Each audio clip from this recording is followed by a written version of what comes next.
kind of start setting that up is more than welcome. Again, everything that we do is applicable to all these charts. It's not just the day trading. The only difference between day trading and swing trading is day trading, we're more, we have to use session liquidity, and we're more trading during news events and news days, where swing trading has none of that. Okay. The only difference is between swing trading, it's not as lucrative because you're trading less, you're holding longer, and day trading, you can obviously place more trades. Even if you place one or two trades a day, day trading, you're still going to make more than swing trading unless you're trading a lot of money. But we'll get into that as well. All right. So in the last session, we talked about our bias. Basically learning how to trade and trading off the hourly chart, but executing on the shorter time frames. So our shorter time frames or execution time frames are really going to be a combination of multiple time frames. You got the 30 second, you got the 1 minute, you got the 2 minute, you got the 3 minute, you got the 4 minute, you got the 5 minute. Okay. That's usually what we're using on equity indices. Okay, remember, these are your execution time frames. Okay, now on currencies, it's a little different. Um, and it's just in the way that they trade. The funny thing is, currencies are not as volatile as equity indices, and that's a myth that has kind of been reversed in history. Everybody says, "Oh, I don't want to trade forex, too volatile." Now, the Nasdaq is much more volatile than currencies. Anybody who trades the Euro USD can't tell me Euro USD is more volatile than equity indices. So when we deal with that, we deal with currencies. We're really not going below, and I very rarely, if ever, do go below a 3 minute chart. So I'm going 3 minute, 4 minute, 5 minute, 7 minute, and then 10 minute and 15 minute. Those are my execution time frames. Now you might say, well, how do I know, okay, which one to use? Well, what I will tell you is that 80%, probably 85% of your trades are going to be done in the top three. So if you're an equity indices trader, and I'm going by what the way I trade, and a lot of these, ideas that we do, your 30 second, your 1 minute, your 2 minute are going to be about 85% of your trades. Okay. Most of them are going to be in the 1 or the 2 minute. Those are my favorite. My favorite's the 2 minute. But if there's a lot of activity, you can get it on the 30 second and the 1 minute. Okay. The 30 second is there out of necessity. But basically, it's the 1 or the 2 minute. But you need to be watching them all. So what do I mean by that? So when I'm trading, okay, let's say I've got three screens, okay, whatever amount of screens you have. This is always one screen. This is the NQ and the ES to the left of it. The reason is because I trade SMTs.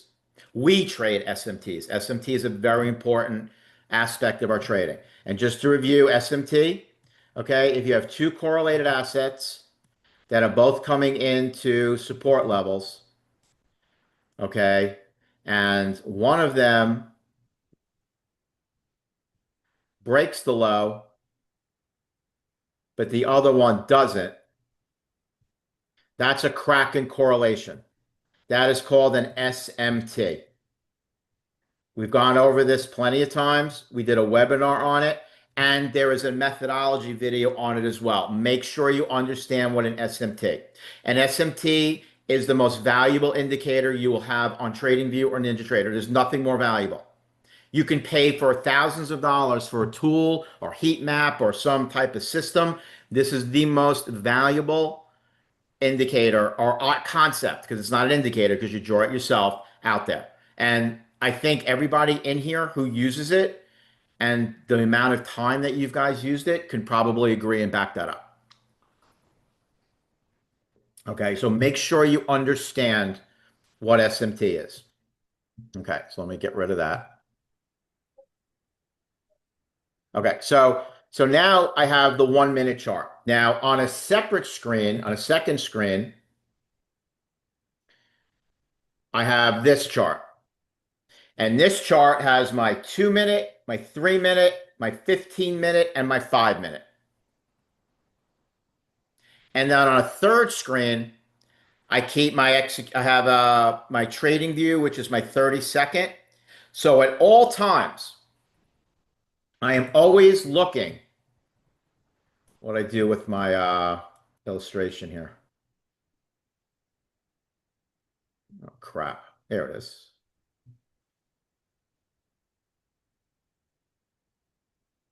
At all times, I am always looking at all, not the 4 minute. I very rarely on the 4 minute. I only go to the 4 minute if I have to. So let's get rid of the 4 minute.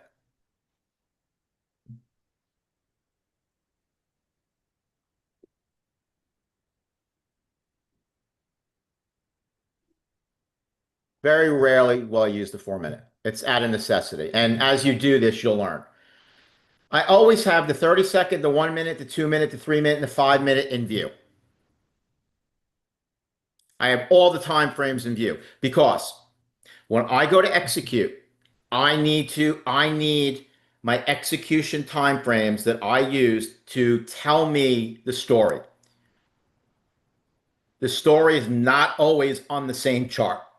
That's why when we talk about top-down analysis, traditional top-down analysis that every teaches, okay, goes monthly, right? They start on the monthly, then they go to the weekly, then they go to the daily, then they go to the 4 hour, the 1 hour, the 15 minute, the 5 minute, and then the 1 minute, right? There are a lot of time frames in between.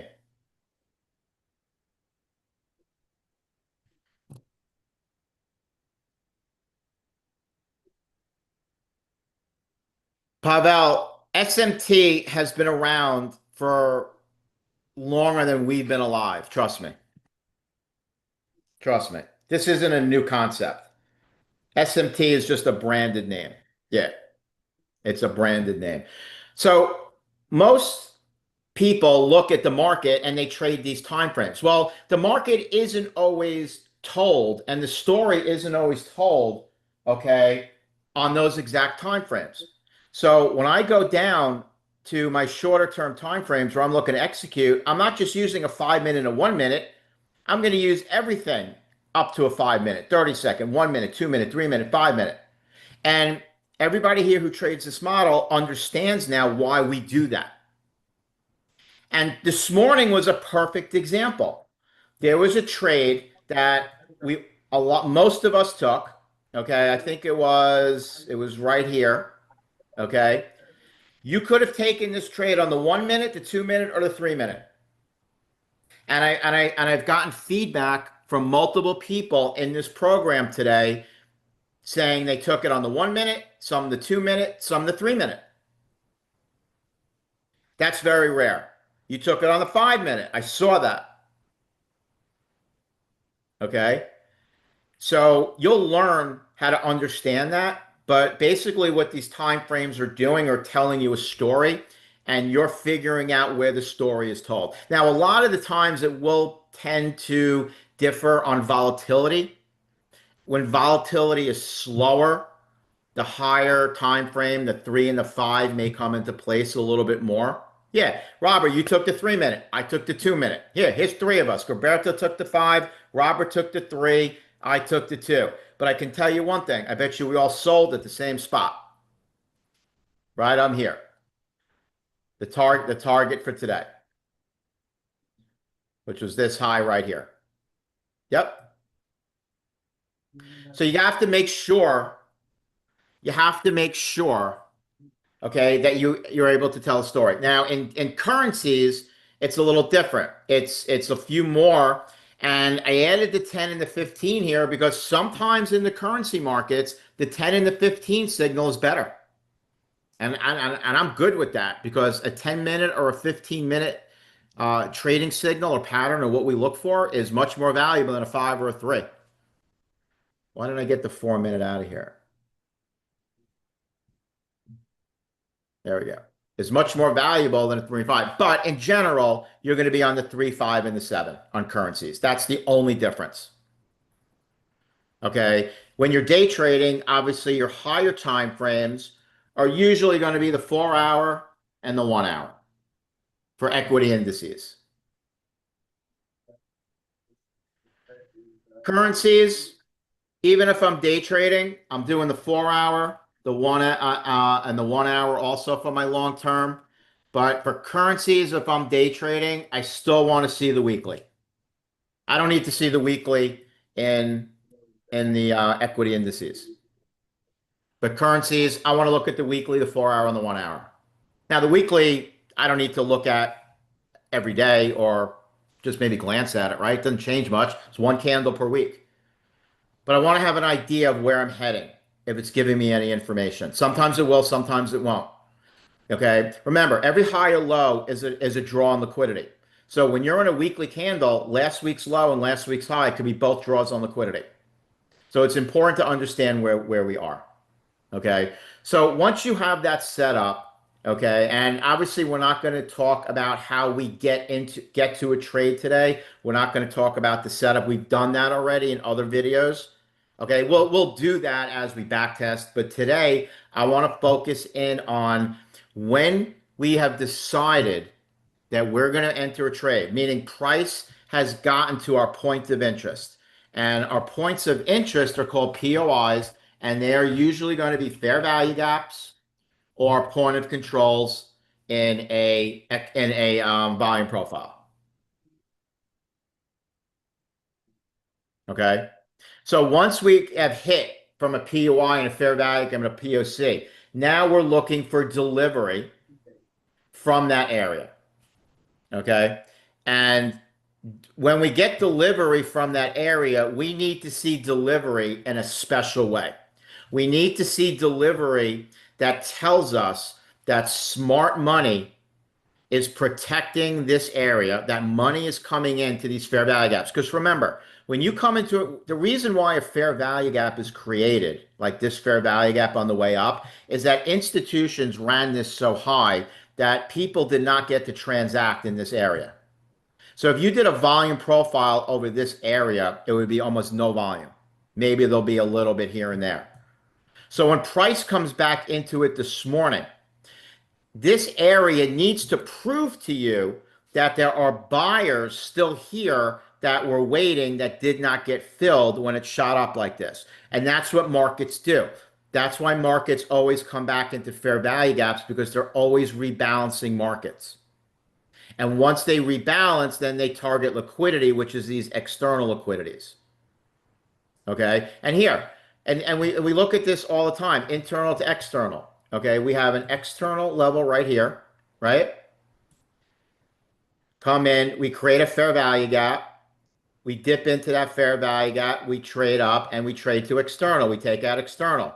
Now this is external. We come back in into here. We take out that external. Now we come back in and we take out this low right here, which this now becomes external, but we're still defending this fair value gap. We're just defending different parts. Here, the buyers came in sooner. Okay, then it came back, and obviously these buyers were already filled or stepped away, and now it came back, and these buyers now came in and they were aggressive. This is what you want to see out of a fair value gap. But this is an hourly chart. Okay, if I want to trade until this level right up here as in my external, I don't want to enter up here. I want something to tell me in this area that this is going to do that. I want to get in here. I don't want to get in here. Okay, so how do we do that? We need to evaluate price action once it comes into this fair value gap. Very simple. And we have a very simple 5-step checklist that we go through and a pattern that we look for to help us identify that. Okay, so very simple.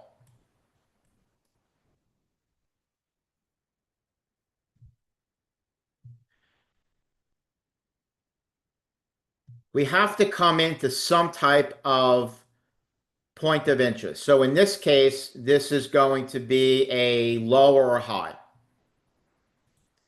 And below that low, there's a fair value gap. Both are draws on liquidity. And what do I mean by a low? I mean this made a low here a long time ago, right? We way. Now we're coming back here. Now we're coming back here. Okay. And now this is what we got. We're coming into a point of interest.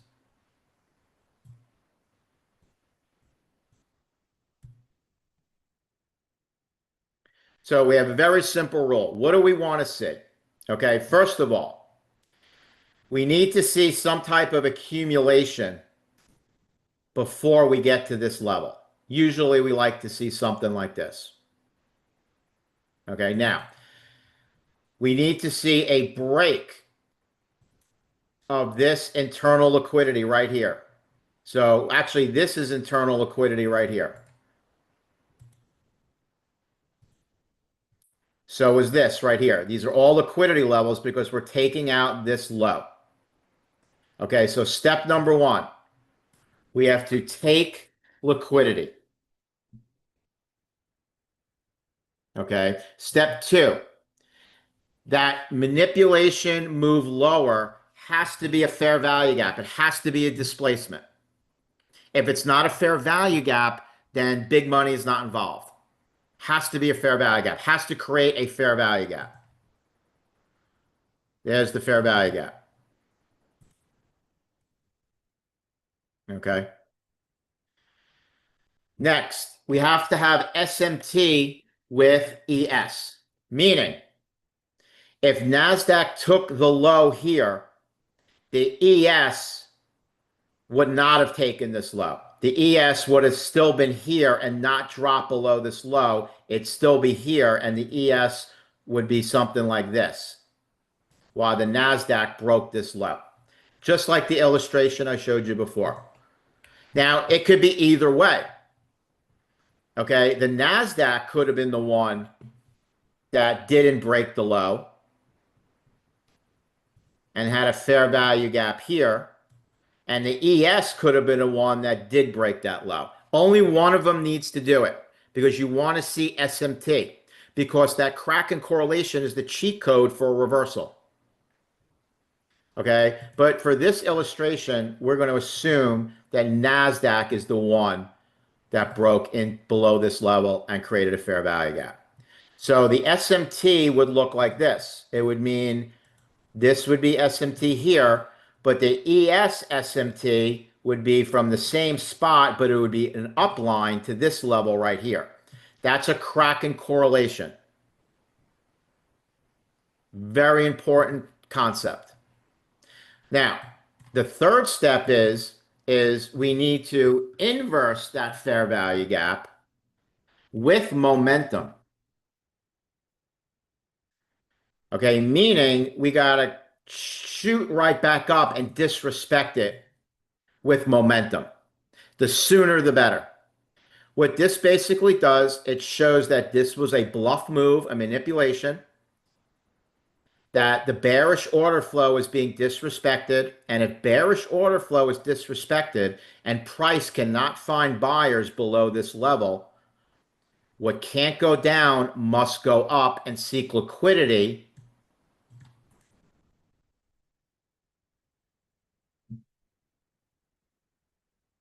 at the other side. Okay. And the last important concept is it has to have a clear target. Now, a lot of people struggle with this. So the biggest thing I always tell people is when you get into a trade, whether you're demo trading or in a eval or anything, okay, wherever you get into the trade, always just set it to a 2-to-1 risk to reward. That's it. Take your profit at 2-to-1, no matter where it is. I don't care if it goes 8-to-1. Take your profit. Eliminate the struggle and the stress of watching price and figuring out price getting to your target and all the zigzags it's going to do to get there. Okay, we'll do questions after. Elena, how do we know that a Kraken correlation leads the move? I'm telling you it does. I've been trading for 28 years doing this. That's really my only explanation. It's a crack in correlation. It means one took a low and the other one didn't, so price is accumulating. That means this is just a manipulation. And manipulation leads the move. Okay. So I always suggest that you take a 2-to-1 risk to reward trade. Okay. Now, once price does that, we now enter an order to go long at the market. We are going to have our stop loss right below the fair value gap. And obviously, our main target is going to be this external liquidity up here. Okay. Now, along the way, we're going to have internal liquidity levels, like we have one there. Let's, for argument's sake, we have one here. Okay. Typically, when price gets to the first level right here, you're doing one of two things. If you're not selling any, you're going to break even. Stop. Your stop that was down here, originally, the stop that was down here, let me make it big, now gets moved to the entry price. Why? Because price should not come back to the entry price once we hit this high. If we hit this high and it reverses and comes back to the entry spot, we take a break even because chances are price is going to keep going. That's why we do that. Now at this level, you can move it all to break even or take some profit. 20%, 50%. If it's at least 1-to-1, take some profit. Okay. Then here you have a second target. At your second target, you should always be out of 80% of your trade at the second target. That's what I believe. Your last 20% you can hold for the main target. That's usually what I do. This is not a holy grail. This is not something you need to be married to. That's usually the way I manage my trades. Okay. And what you basically want to see is price go up, come back in, hit that, and then eventually hit that target. Okay. Now, why do I suggest going 2-to-1? So a 2-to-1 there would have been selling right there, right here. You didn't have to wait to there. This way it takes the stress out because there's a different parts of the entry model. The entry model is easy because it should be light bulb, but it's managing the trade. It's targets, right? That's the hardest part. By setting a 2-to-1 in the beginning, it takes all that pressure off of you. So you just need to worry about getting into a trade and where. Don't worry about the targets. Okay? Because a lot of people really screw up that way when they don't understand it. If you take a 2-to-1 and you stink at the strategy and you're only at 40% winners, okay, you're still profitable. Still profitable. That's why I like it. Take a 2-to-1. Then after you take the 2-to-1, okay, then paper trade the rest of the way. I'll give you a perfect example. Today was a perfect example. Okay. This blue line up here, dotted line, was the target for today. We got long down here. Okay. This is the target. It hit the target, right? If I just bought, went away, and just came back, the target was hit. But along the way, we have these red levels, which are pivot highs or lows. Price comes into these levels and, they come in a lot. This is a 30-point retracement. When you buy down here and you get to here and price gets to here, you just gave up more than half your profit. That's tough for people to swallow. Then all of a sudden the emotions start kicking in. But then price goes up. And what happens at the next time it breaks? Okay, you have 530. You have a 35-point move lower. So now you just gave back a third of your profits. Okay, and then price goes up, it makes a lower high, then it makes a high, and you think you're ready to hit that level, and then this happens, okay, and this candle right here scares the crap out of you, right?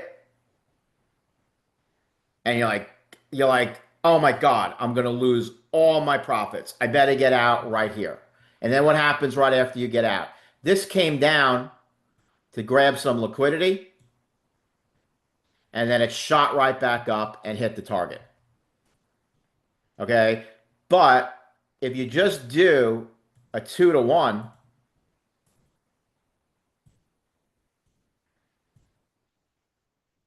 you're out right there, and you don't got to worry about any of this crap. Paper trade the rest of it. Journal, learn, get better. So then as you get better, you can start holding a little bit after that. But nobody here is going to go broke making an average of 2 to 1 on the winners and have over a 40% win rate. So even if you aren't great at this strategy, you should be able to attain at least a 40% win rate. At least. When you get really good at this, it's going to be over 70 and possibly over 80, 85%. That's I got the data for that. Okay. Now, this is actually a good, idea of what we're kind of looking for. So this was this morning's trade. Okay. So if you look at the hourly chart, and we came into the fair value gap and we took these lows. So right at this level, after we took these lows of Asia into this fair value gap, that's what I'm talking about. Now I'm on an alert. Now I'm looking at my lower time frames. So once we get to the point where we're ready and looking to execute, meaning we're trading the 1 hour chart, we're in this area we're looking for. This is a key area. We want to see how price reacts. Okay, if price is rejecting this area, we want to go long. If price is accepting prices down here, we probably don't want to do anything yet. Okay, but going to the shorter term charts, okay, and let's go to the 2 minute because this is where the trade came off of. Okay, this purple line and this blue line are London and Asia lows. Okay, we came in here, and if you notice, the ES to the left broke London, but did not break Asia. That's an SMT. This is an SMT.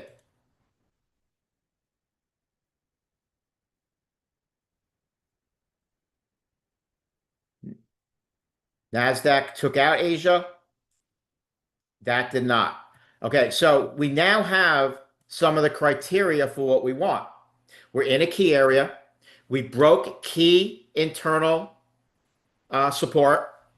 Okay, what does that mean? That's internal support. We broke a level of internal support. Plus, we broke key levels. We made a fair value gap. We inversed that fair value gap with momentum. We went long on the close right above that fair value gap with a stop just below. We have clear targets.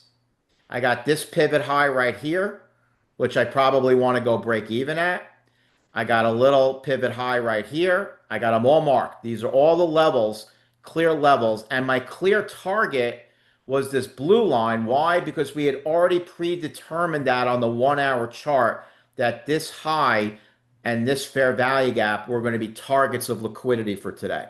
So we were able to forecast a model, okay, and we call it the AMD model, that we accumulate, manipulate, and then distribute. We do not trade accumulation. We want to identify accumulation. We want to identify manipulation and then trade distribution. Don't cut yourself short on distribution. Distribution's powerful. This is why we trade distribution. We try to get in after manipulation. So we're getting in probably right here, and then we're trading distribution. That's what we do. This is the hourly chart. We're getting all of our trading ideas. And we did this on Tuesday, remember? This is all we did on Tuesday. And we did this yesterday, okay, with this level right here. We've done this 2 days in a row. Accumulation, manipulation, distribution. Accumulation, manipulation, distribution. Past 2 days were like taking candy from the market. This is the way it always should be. Okay? And we always want to trade the distribution. But we're getting our information about this happening on the lower time frames. And this is the kind of pattern that we want. A light bulb pattern that if I put this on my chart right here, I can see the SMT from a mile away from the other side of my room. I can see this clear pattern, this manipulation down, this inverse up with momentum. Okay, and we saw it a few times. This was an add-on trade. Okay, we came down, we manipulated down. Okay, you get long on the inverse. Okay, this is not a very high risk to reward trade, but this is a guaranteed move from here to here. Guaranteed 36, 20 points. That's a free 20 points. But you see the manipulation, the hard move down, the inversion up. You see it again right here. We came in. We came into this fair value gap. We're delivering from this fair value gap. We take out internal liquidity with a manipulation. Clear target. What's our clear target here? Trend line liquidity. Okay. Draws on liquidity. Make sure you go to the methodology section and go into the draws on liquidity section. Just watch all the methodology videos. That's my best advice. And if you still haven't, if you're still not getting this, keep watching them and watching them and watching them because it explains everything we're talking about here. But these are the entry models that you want to see. Cleave V formations with clear targets. Here's another one. Okay, price comes back in, manipulates down, strong push up. Bam. Here's another one. Manipulation, right? Trading, mitigating fair value gaps, delivering from fair value gaps, and order blocks. You order block fans, that's an order block, right? Inverse with momentum, trades higher. Okay, so this is the model you want to see right here. This is a perfect example. We take key liquidity on the higher time frame, which was this Asia low. We have SMT with ES, the Kraken correlation. That gives us the go-ahead. But it's not confirmed until you see this inversion pattern. And when you see this inversion pattern, you're now targeting the opposite end of the liquidity area, which is this high it made in the morning, and then this high way over here.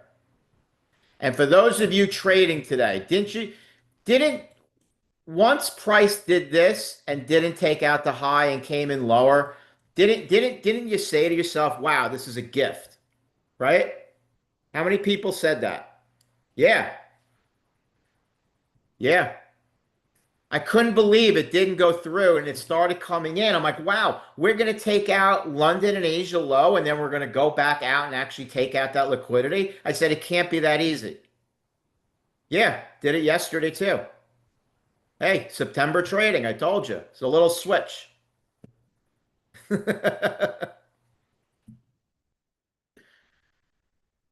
But once you understand about price action and where we're going, that's all you need. And for all you new people, okay, if the one thing that you see on these charts is that we don't use any indicators,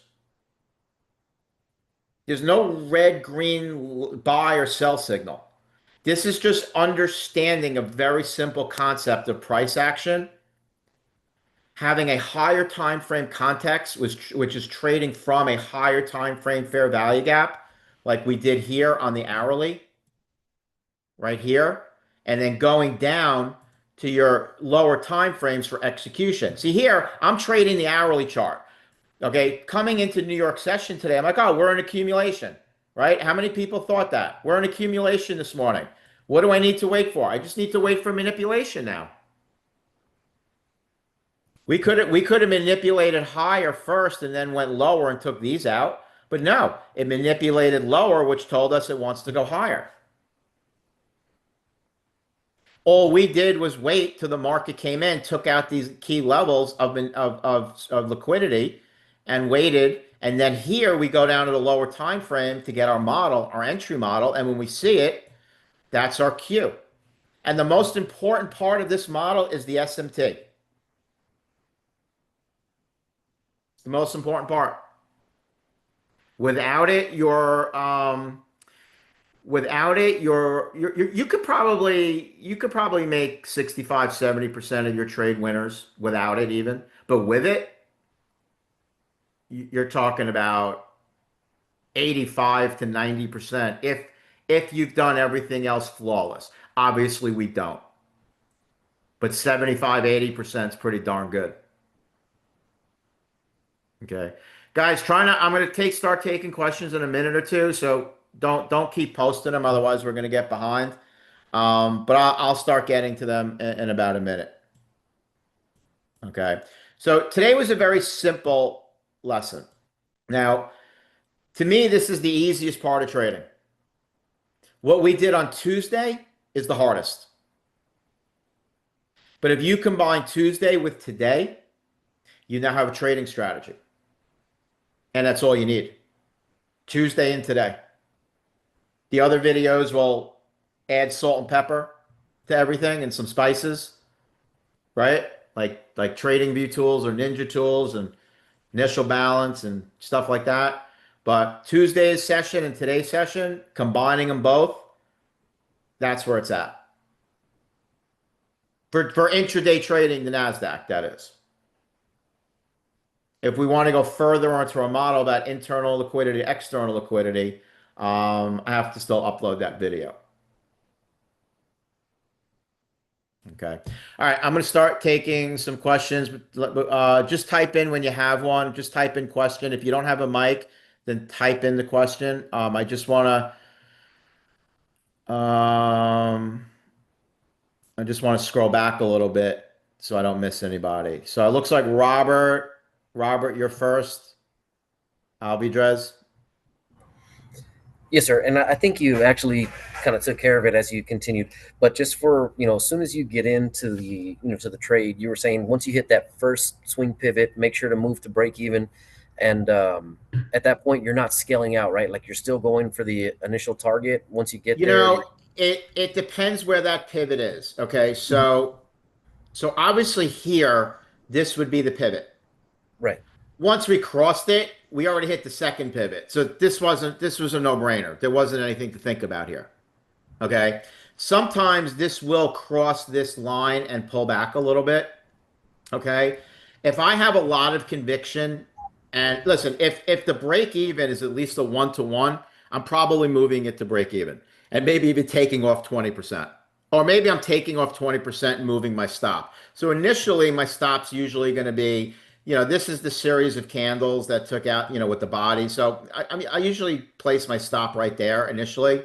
So once we cross here, even if we pull back a little bit, I would raise my stop to probably, the bottom or just below the consummate encroachment. Because once we hit that first level, we shouldn't even come back into the fair value gap. But we might hit the entry level. Because here the entry level was just above. Sometimes the entry level could be higher. Like what if this was the entry level, right? You know? So once I get to here though, I'm 100% break even. Or if I were to come in here and do this, once I break above this high, then I'll go to break even because now I just came in and broke a pivot high. Then I would go break even. Does that make sense? Yes, sir. Thank you, David. And this is probably the only subjective part of this. And it's not really subjective once you kind of get more screen time.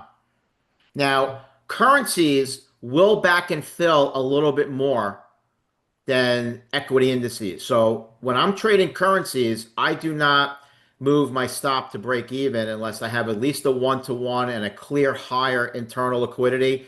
But if I hit that first internal liquidity, I'm leaving it.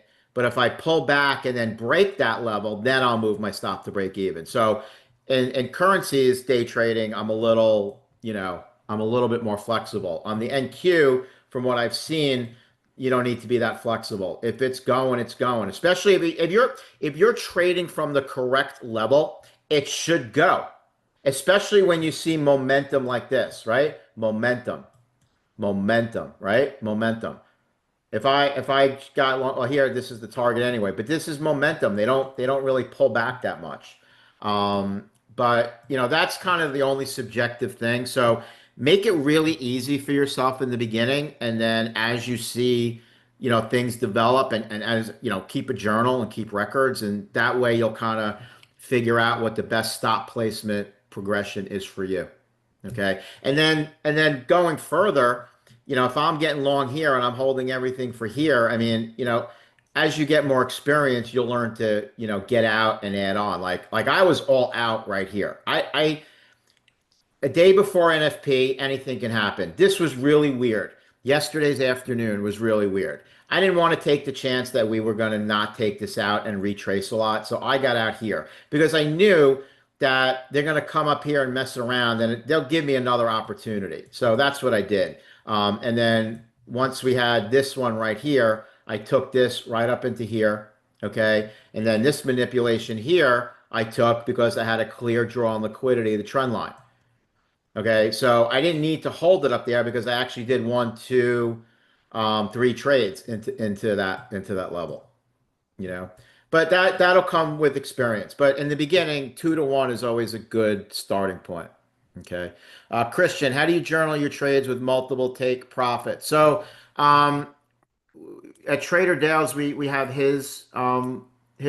Are you in the FTA?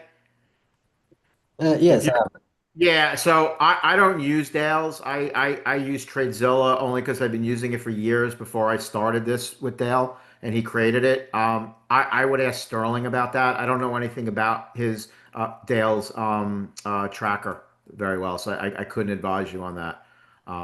But ask Sterling, he'll know. sure.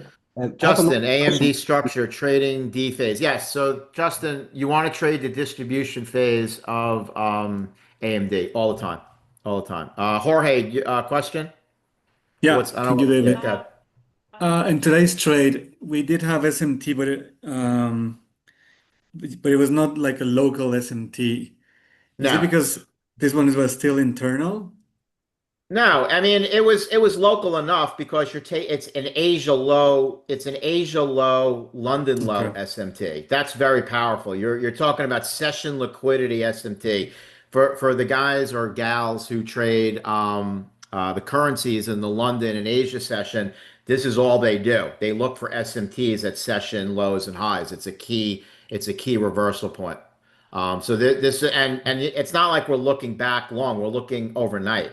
And yeah, there was no SMT right here, but this was a very clear SMT, a Yeah. session liquidity SMT. That's very powerful. All right. Okay. Thank you. Okay. Okay, I'm getting Can down there. I have a question.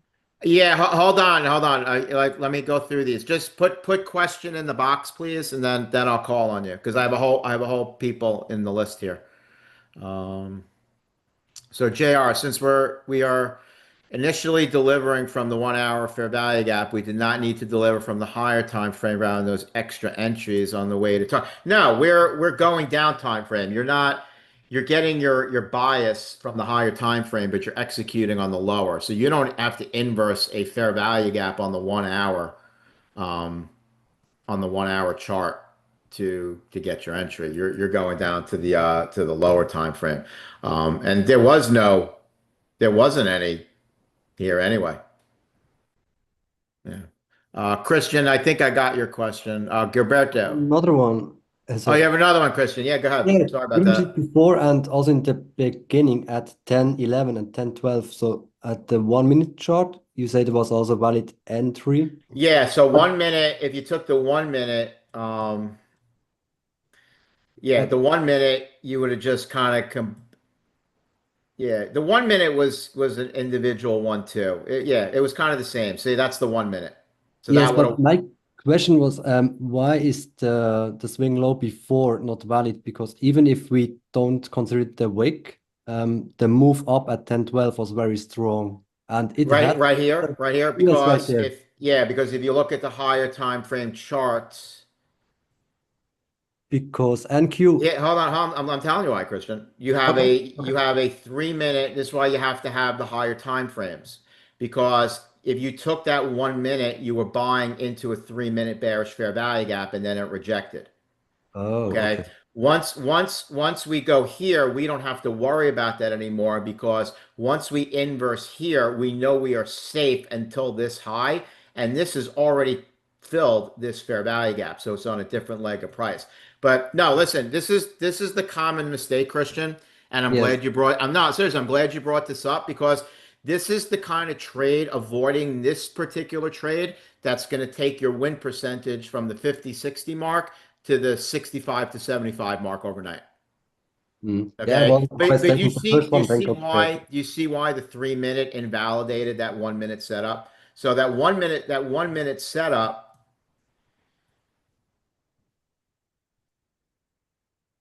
uh let's see, the 1 minute setup would have been right there, right? Yes. Yeah. Yeah. Yeah. So that would have been your long, but you're longing into a 3 minute fair value gap. That's why it rejected. Okay. And then after it rejected and made a new low, now this is the new dealing price. This is the swing high. This is the swing low. Not Mhm. this and this anymore. So this is the fair value gap that we need to concentrate on. Once we inverse this fair value gap, remember when this fair value gap here is made, only one of two things is going to happen. It's either going to do this or it's going to inverse and go higher. If it rejects here, we're gonna hit this. If it inverses this, we're gonna hit this. Okay, so we can get into a trade here with over 90% accuracy that we're going to at least go to here. But we have extra information. We have higher aspirations because we still have buy side liquidity up here. Okay. We just took out London and Asia lows that are very high draws on liquidity and great places to reverse from. Okay. We're in a 1 hour fair value gap and we have SMT with ES. This is like the golden trade. This is perfect. This is A plus plus. That's it. Thank you very much for the explanation. That What's helps. that? Yeah, no, but but if you can avoid this trade right here, what Mm-hmm. you did for that reason, and the way you do it is to make sure that before you get into a trade, just on the same leg of price, it doesn't matter if it's a different leg, if there is a higher time frame fair value gap, that's why I always check. Sometimes you'll get a 2 minute fair value gap, and then you go to the 3 minute and there's nothing. So okay, you don't have to worry about it. Just make sure you know where the higher time frame fair value gaps in that legs, because those are going to be the better draws on liquidity. A 5 minute fair value gap is a higher, stronger draw on liquidity than a 2 minute.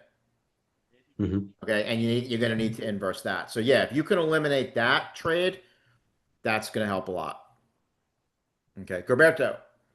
Hi, David. David, how did you write the 2 minute FVG on the graph? Whoa, Luke. Just type in question. We have a line here, so I'm just going there. Just type a question. I'll call on you, and then we can answer you. So Gilberto, go ahead. Hi, David. My question is, as I said, I took, for instance, the trading out of the 5 minute chart. So I manage my trade on that time frame. My question is, when you are managing your stop loss, do you manage your trade on the execution time frame or you go lower time frames to manage? I always go to the 1 minute because I want to see where the little highs and lows are. Okay. Yeah, so I, I'm gonna manage it there after. Um, you know, this is the type of trade that you knew where it was going, right? yeah. And the more you do this, the less this is going to bother you, right? hmm Because you know it's going there. Why? Because it always does. Yeah. It I really, mean, it really always does. It did yesterday. It did today.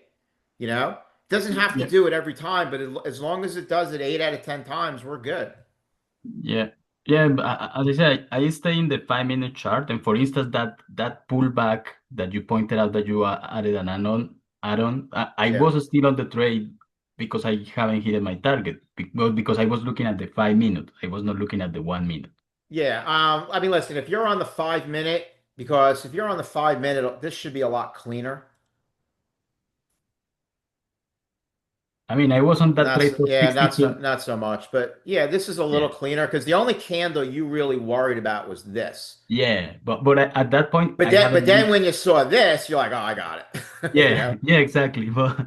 But yeah, so even if you execute in a higher time frame, then you will go to lower time frame to move the Yeah, yeah, stop out. and you're not going to be executing on the five that much. And listen, you listen. Like I said, we all saw the same trade. That's great. And this is the perfect example. What do I always say about what's more important, your execution or the place and time that you're executing from? And this is a Mhm. perfect example. Your execution was not the best. Your execution was probably at Yep. 477. Yeah, Okay, exactly. where mine was at 440. Yeah, okay. 448. Yeah, Okay, and 30 points. whoever took the 1 minute, theirs was that same thing, 448. And if you took the 3 minute, 450. So yeah, so you had a not so great execution. Mhm. You need to be looking at these lower time frame charts. Maybe you just weren't looking at them, No, or my point for that 2 minute FEG is because we were rejecting the one above, and yeah. I would prefer to wait for that FEG also to be inverted, and it continued Yeah, with the yeah, five but minute. but see, the thing is that you have to think about price action as a dealing range. Mm-hmm. Okay, so, we have a high here. I'll make this blue. Okay, and then we have a pivot low here. So in this dealing range, I'm only worried about this fair value gap, Yep. which was rejected. Okay, but now when price breaks this low, the dealing range is now here to here, and this is the fair value gap I'm now worried about. I'm not Mm-hmm. worried about this anymore because Yeah. first of all, it's already been filled. I know it's been rejected, but it's already been filled. And I don't care about this because I'm so confident in this right Mm-hmm. here that I know these guys, go ahead, short me. And this move right here is going to trap. Just think about it. Before we go higher, people have to be trapped. These people are trapped, Mm-hmm. right? The people who bought here are trapped. The people who sold here are trapped. We're trapping everybody, and this move traps everybody. This move trapped the sellers, and then this move up here is going to trap these people, right? And then we're going to go to liquidity. Yep. No, yes, I have Yeah, to pay attention to that. But yes, thank you, David. gotcha. You got it. Pavel, go ahead. Yeah, Merlene hi and Luke, there. Merlene, you're next, and Luke, you're right after. So hang in there. Go ahead, Can Pavel. you hear me? I have a new headset. You're pretty low. You sound like you're kind of like distant. Okay, I will be a little bit louder. Regarding the manipulation, does it always have to go to fair value gap or the point of Yes, control? I yes. know It, you ha have it, to ha it switch has to from go. It liquidity. has to go into a higher time frame fair value gap or a point of control. You have to be delivering from something. If you're not delivering from a key area, then you're just pattern trading in the middle of nowhere. Okay, so it's not enough that it's with some liquidity and when they can leave the fair value gap. Well, a lot of It needs, times when you take liquidity, you're coming into a fair value gap. Okay, here we took liquidity, right? yeah. And we delivered from a fair value gap. And then we got an inverse fair value gap, and now we're going higher. You need to deliver from something. This move delivered from a fair value gap. The fair value gap, when price delivers from a fair value gaps are the most important thing out there. Breaker blocks, order blocks, all this other stuff is garbage. Okay, because and they're even more important in POCs because when you get to a POC is a lot of transactions have got taken place. So when you get there, you know what's going to happen. And that's why Dale trades that a lot because it defends it a lot of times because people have transacted. So you know. But when price gets to a fair value gap, you don't know what's going to happen because nothing happened there before. So one of two things is going to happen. The people who wanted to get long here have rebalanced and now they can get long and transact, forcing it back higher. Or no one's going to be here to buy and we're going to inverse this fair value gap and trade lower.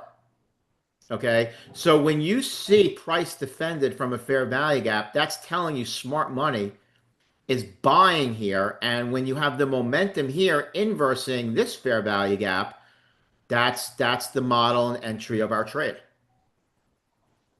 Plain and simple. Okay, Plain and cool, simple. thanks. Okay. Luke, go ahead. Wait, no, my Marlene, you're next. Okay.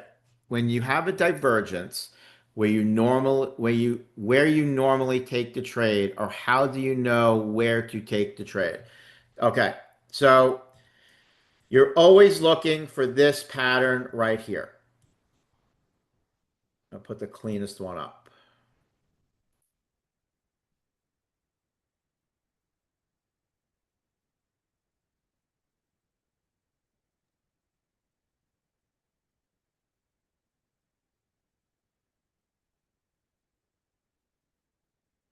Price broke these lows right here. Let's just say we've already determined that this is a key area, Marlene. Okay, and you'll learn more about that as you go through the course. Let's just say this is a key area in this general area.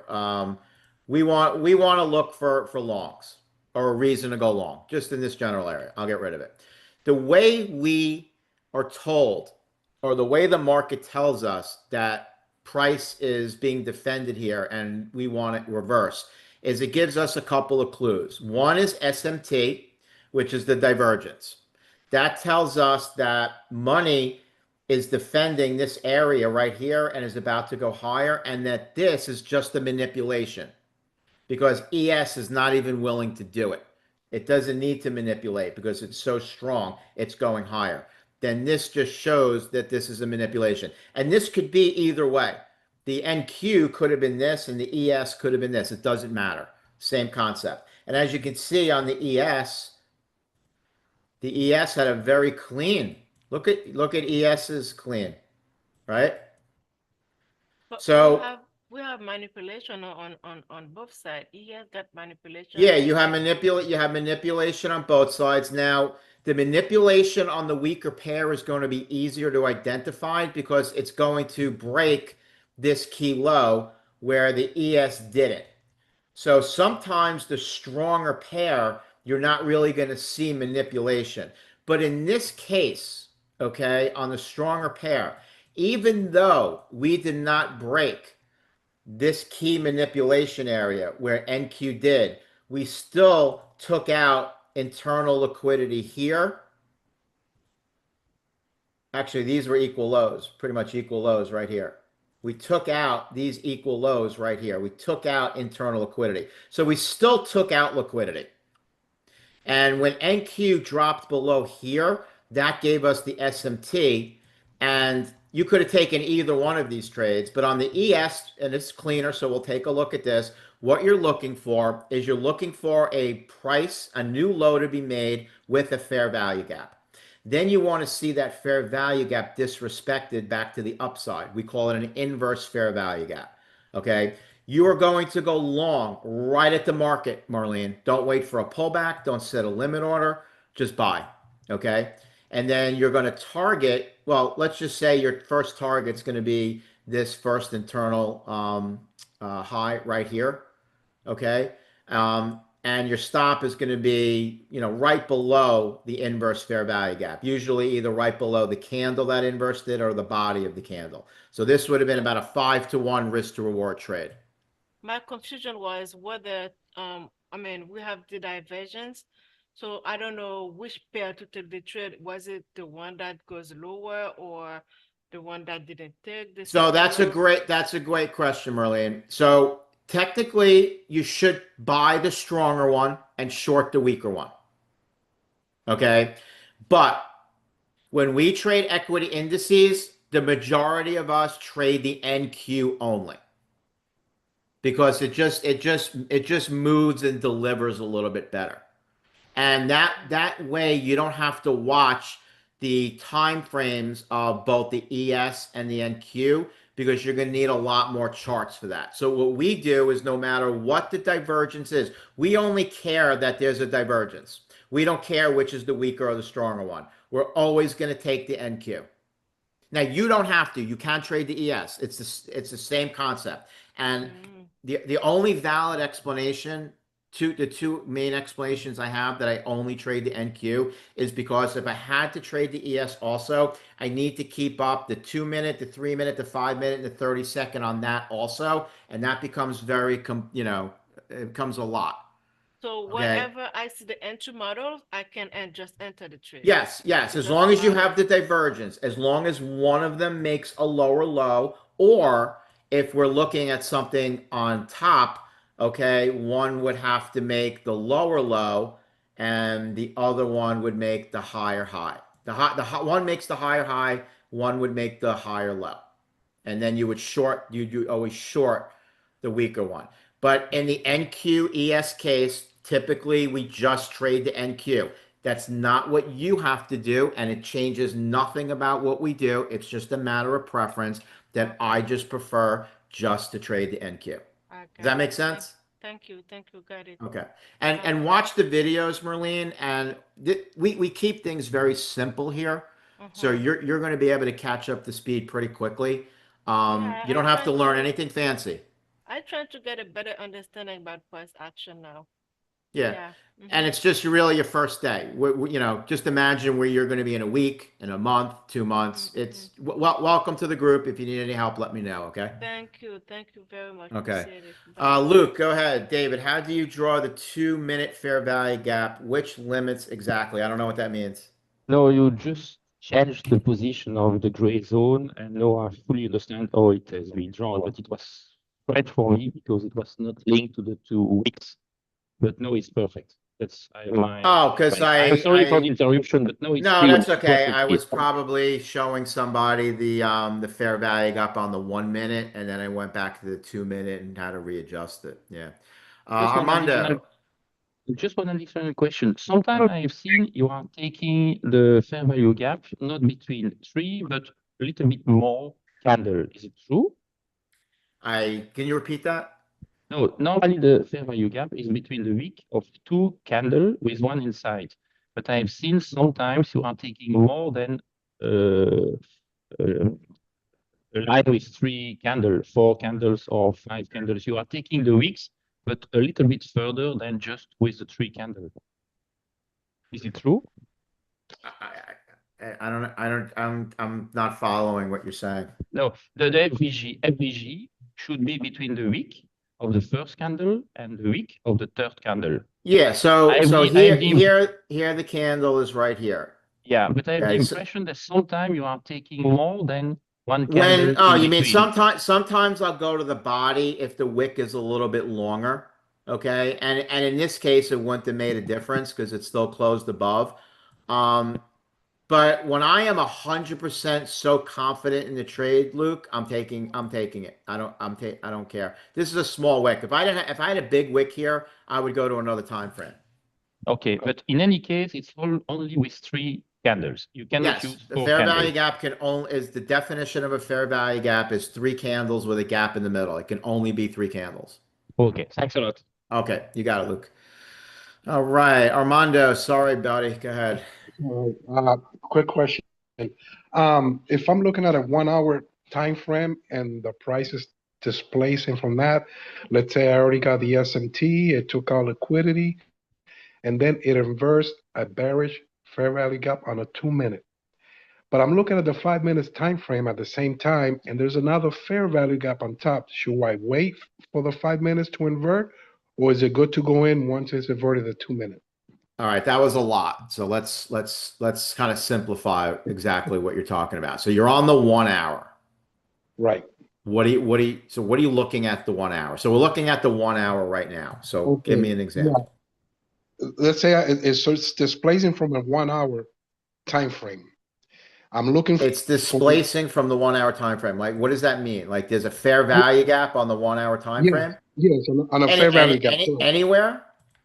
No, on a 1 hour. No, but anywhere on the 1 hour, or did it hit liquidity? What's the Yeah. context? No, my question was, let me repeat that again. If the price is displacing from a 1 hour fair value gap, Let's say I already saw the SMT. I already saw they took out liquidity. Oh, from a 1 hour fair value gap, not No, creating. So in no, this no. case, you're talking about right here where we're delivering from a 1 hour fair value gap. Yes, Okay, but gotcha. Okay, now I have context. Okay, now go ahead. now, but what I've seen is that once I got all that, it already inverted a bearish fair value gap on a 2 minute. But at the same time, I'm looking at the 5 minutes time frame, and there's another fair value gap on top, the price higher. So my question is, do I need to wait for it to invert the 5 minute fair value gap, or is it No, good to? because in this case you don't, because you're technically, by the time it gets to the fair value gap and the 5 minute, you're already about 20 points in profit. Okay, Correct. so if worst comes to worst, if it wants to go back into that fair value gap, reject and come back down, you're breaking even on the trade. Okay, but when you start seeing and analyzing the market like we do, and start seeing, like, I don't know if you saw the pre-market report today. I mean, I basically said there's two things we're going to do, and the most likely one we did. And we pulled into this fair value gap, we accumulated, we manipulated, and then we distributed above this level. So by knowing this key level, and then once we get to this key level, you start seeing patterns like this, like our entry pattern, where we've got SMT and the inverse fair value gap, and we take out key lows, and everything just kind of meshes. This is exactly what we're looking for, and that's it. So, when you see what you're looking for, don't worry, because by the time price gets into the 5 minute fair value gap, it's already up here already. Correct. And So you're long from here. So if it should reject that 5 minute and come down here, you break even on the trade. But you should have such conviction that that 5 minutes going to get destroyed, because on the lower time frames, you're already seeing a shift. What's that mean? It means that here we're respecting a bearish fair value gap. Then all of a sudden we disrespected this one and then disrespected that one. So by the time it gets up to the 5 minute, we've already set the tone for disrespecting bearish fair value gaps on the lower time frame. And coming from a key spot, okay, you just have to trust that fair value gap is going to get inverted too, unless it's a really, really big one. And that wasn't. It was a very that's small what one. I'm Had looking very for. big wicks too. Yeah, thank you, man. Yeah, got it. Oliver, that IFEG within the dealing range was super helpful. Oh, awesome. Yeah. Yeah. So what Oliver is saying is that, every little high and low is a dealing range. And, the fair value gaps in between that are all you care about. So how do you know a dealing range? So a dealing range is going to be a swing high and a swing low. So a swing low is a low candle, and the two candles next to it are higher than this one. It's a three candle formation. So right here, low, high. So each candle on each side. So this right here is a swing low.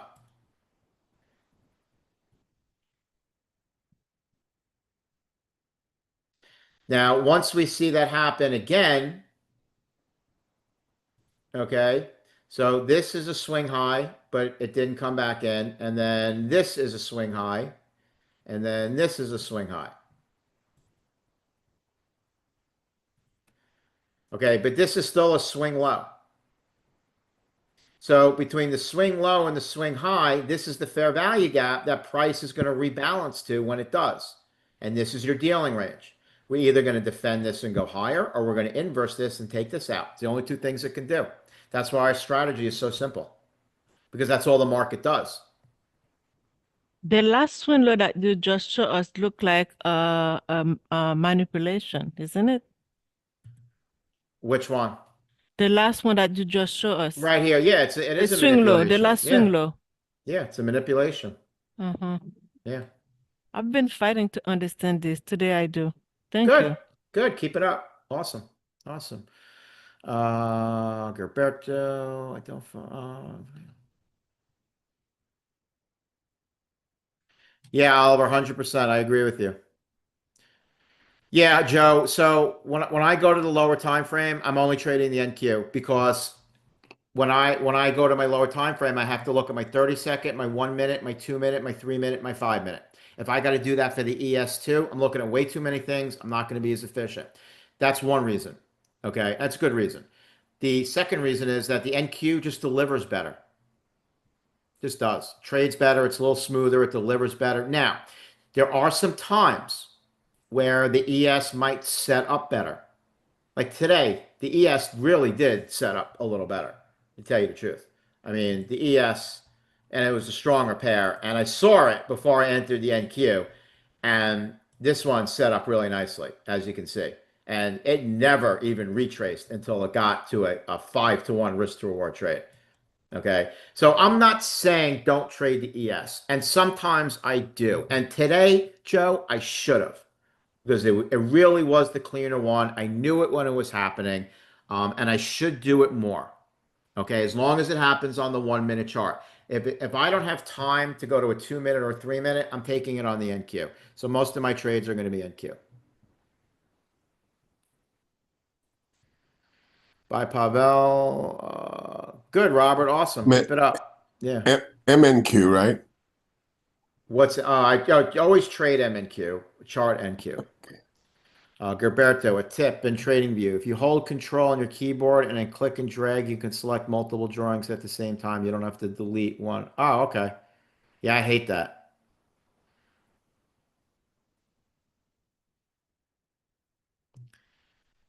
You should add that current price action dealing range theory as part of the lower. We kind of do. We kind of do because an internal, you know, when we do the long-term stuff, what do I always say? We always have a high and a low, right? And in the middle, we have a fair value gap, right? That's the dealing range. That's we've always talked about that, right? That's the dealing range. Same thing here. Okay, but the way you find the low is like this is a low because this low and the ones on each side made highs. Okay, this is a pivot high. What did the high do? It came back. Where did it come back into? From this low to this high, this is the fair value gap. From this low to this high, came into that fair value gap. Now, this made a low right here, and then the next high was right here. Okay, so now the dealing range is here to here, and the fair value gap in between, right? And the fair value gap holds until it breaks external liquidity. And then it just keeps starting over.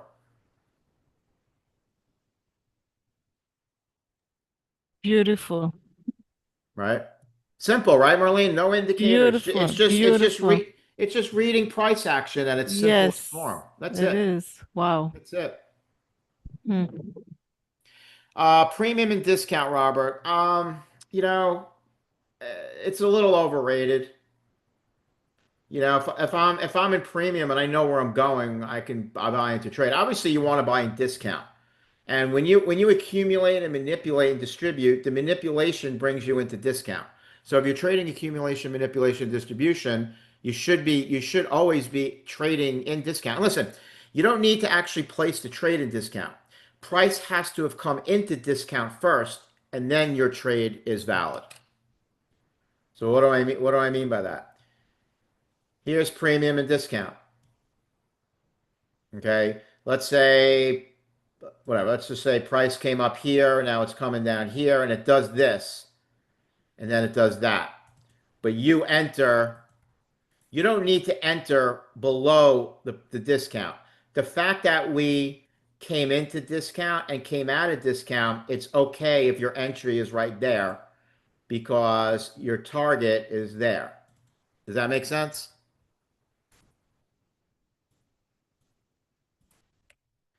All right, how do I do that, Gilberto? Control what? Control and click and drag. Control what? Just hit keep control pressed in the keyboard, and in trading view, just click and drag and draw a box.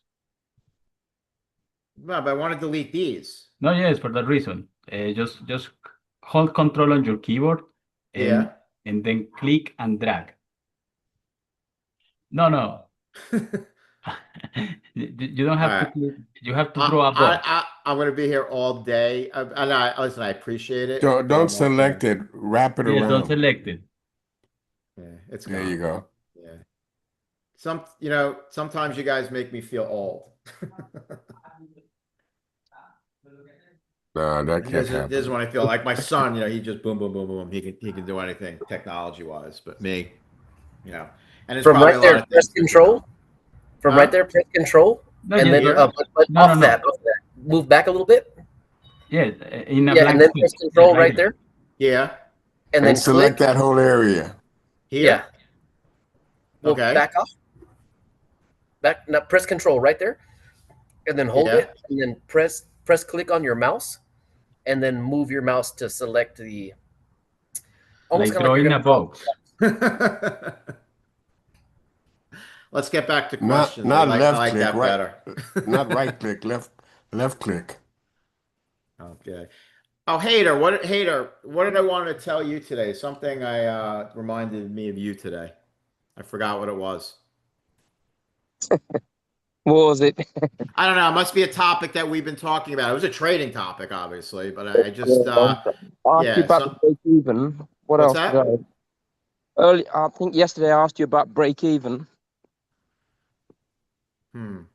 Break even? No? Yeah.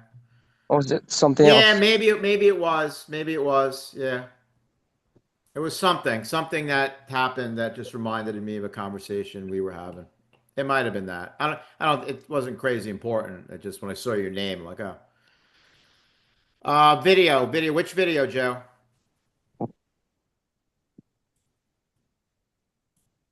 So right now we have, and this is gonna go up a little later when it renders. So everything we do is recorded here, by the way. Everything. In AP room recordings, everything. But if you go to methodology, I just I take things out and just group them together of importance that, you know, that way each video will go through different types of methodology, like general methodology, volume profile, points of interest, draws on liquidity, day trading, equity indices, and then episode 9 is going to be today's going over the entry model. Oh, this one, yeah. This one I'm going to have, it'll render in a couple of hours, and I am going to put this into the room recordings.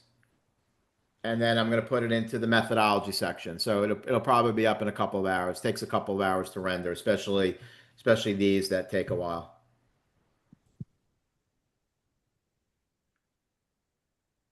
Okay. So I believe it or not, and I'm sure you guys agree, today's session is the easy part, right? Do you guys agree? Because Tuesday we went over, understanding where to trade, right? And actually when we need to take action and where. The entry model is easy, right? As long as, this is the easy part because when you know where to trade, everybody knows how to do this. Am I right? Does everybody feel that way? Does anybody not feel that way? That this is the easy part? We have to practice it. We have to go back and look at it again and, be comfortable with it. That's Yeah, what I'm yeah. I gonna mean, be doing. everything takes But it looks so practice. easy today for me. Yeah, yeah. Everything takes practice. Yeah. 100%. Now, listen, when you're actually trading and you have to make decisions and it's live action, it's different. That's why a lot of traders do very well back testing. And I always tell this, and Marlene, I'm glad you brought this up. One of the things I always say is that you are going to understand the concept and theory of this way before you actually make money at it. Let me I tell know you that sounds I something. know that sounds weird, but that's the way it is. I've been watching ICT videos. I watch them. I could never get it, but now Yeah. I'm getting it. Because he just tells stories and talks about concept and theory. He doesn't tell you how to implement them and actually make a plan. This is a business. A business has to have procedures. Every business has procedures. Every business keeps books. Every one. Be a business. Here's a GIF showing how to select multiple. I don't even want to look at it. I have to say this. Mylène, vous semblez haïtienne. What's that? Yes, I She am. understood. I am. Okay, Thank Alan, you. that class number 2, learn to good, awesome. Yeah, it'll get clearer, Alan. Just think about after a week or two and a month, everything's going to get clearer. Just keep reviewing. Yeah. Timing Sorry is to very interrupt, important David. for me, and timing is always important. But once you have the entry model gives you the timing. Okay, the 1 hour chart and the higher time frames give you the where, the lower time frames give you the time and the when. And usually it's going to be in the same time of day, and that's why we use kind of kill zone theories. Look at the market, keep going higher. There's actually a data high up here. See, this is why you got to keep these marked. There's a data high up here that I still have marked. From where? Oh, here, see? There's a data high right here. This is why you don't erase these. From when? From Friday, August 29th. This is a data high that we never took. Remember that data high trade that we went low, that big trade down that we took? This manipulation here and this inverse fair value gap. Remember we took this trade?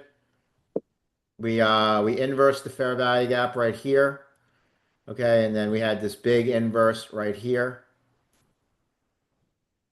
And we took that lower, but we never took the data high. Well, we're returning to that data high. Okay, who wants to bet we take that data high today? So if you're looking for targets at end of day trading, there you go. Oh, wait a minute, that's the ES. I'm sorry. I don't see it on the NQ. I don't know if we have it on the NQ. I don't see it on the NQ. That's the ES. That's a data high on the ES. I'm sure there's one on the NQ.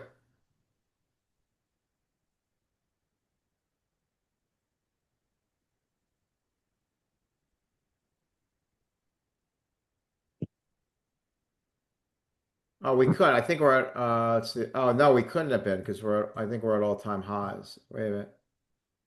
Oh, we do. Here. Here we go.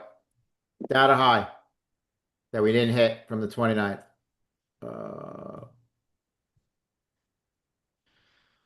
Data high. Let's see. This is definitely getting hit. 23, 680, 150. 680, 150. Okay. There we go. There we go. Still got plenty of room. That 680, we're hitting that. We may not hit it till tomorrow, but just mark that on your charts. Yeah, it's yep. That's why, don't erase those. You know, they mean something. Like Dale always says that if you ever watched his volume profile stuff, that the older the POC that price returns to, the better the trade. Remember, retail traders have a very short time frame. They're only looking at one thing at a time or one time. Is anybody talking? Okay. They're only looking at one time frame or a shorter time frame at a time. They're not looking at the big picture. They don't look to the left very often. They just have a 1 minute chart up, and the left is 11 o'clock this morning. Yeah, markets have great memory. Dale says that all the time. Markets have great memory. It's the truth. It's the truth. So, is everybody clear on the entry model? Did this session help? Tuesday session and today's sessions were very big. We concentrated on pretty much trading the NQ, what we look for, pre-market, our setups. On Tuesday, we basically traded the 1 hour chart, showing we trade the 1 hour chart, but we execute on the lower time frames. And today was a perfect example. We traded the 1 hour chart accumulation, we manipulated into a key area, and on the lower time frames, we went down to that key area and we found our entry model, which is a 5-step process, okay, that requires SMT. It requires a breach of liquidity, okay? we need a fair value gap to be created. We need a fair value gap to be inverse from momentum, and we need clear targets. And that's it. That's it. Good, Praveen. And that's the way the market goes. And once the market takes out this liquidity, we have the confidence that it's going to take out the liquidity on the upside. Okay, and how do we know where the liquidity is on the upside? We use the higher time frames, and liquidity always draws to highs and lows and fair value gaps. That's it. That's how we know where liquidity is, because that's the only things we have to worry about. Highs and lows and fair value gaps. That's where price draws to. So if price respects a fair value gap, it's going to draw to highs. Okay, after it breaks highs, it's going to draw back to fair value gaps, like this one. Okay, and then once it gets to this fair value gap, it's going to draw back to whatever high we make up here. And that's all the market does until eventually it'll inverse these fair value gaps, and then we'll start a little trend lower or a pullback. Roberto's laughing right now.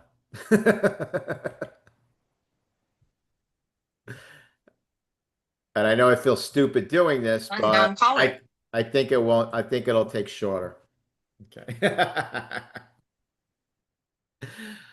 All right, so let's wrap that up. Good session today. I'll have this uploaded a little later tonight. It takes a couple hours to render. I'll put it both in the recordings and in the methodology section. Okay. And tomorrow is non-farm payrolls. Remember, 8:30, big number. So expect a lot of action between 8:30. We're going to expect a data candle for sure. So we're going to get a data low and a data high.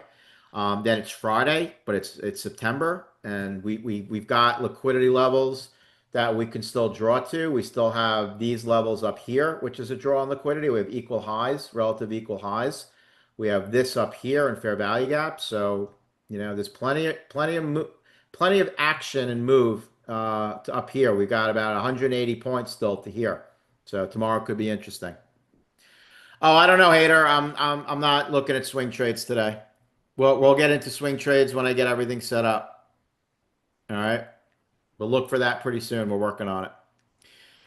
All right. Everybody have a wonderful evening, morning, wherever you are, and we will see you tomorrow. You have a nice evening, David. Take care now. Thanks, Raj. You too. Thanks, Dave.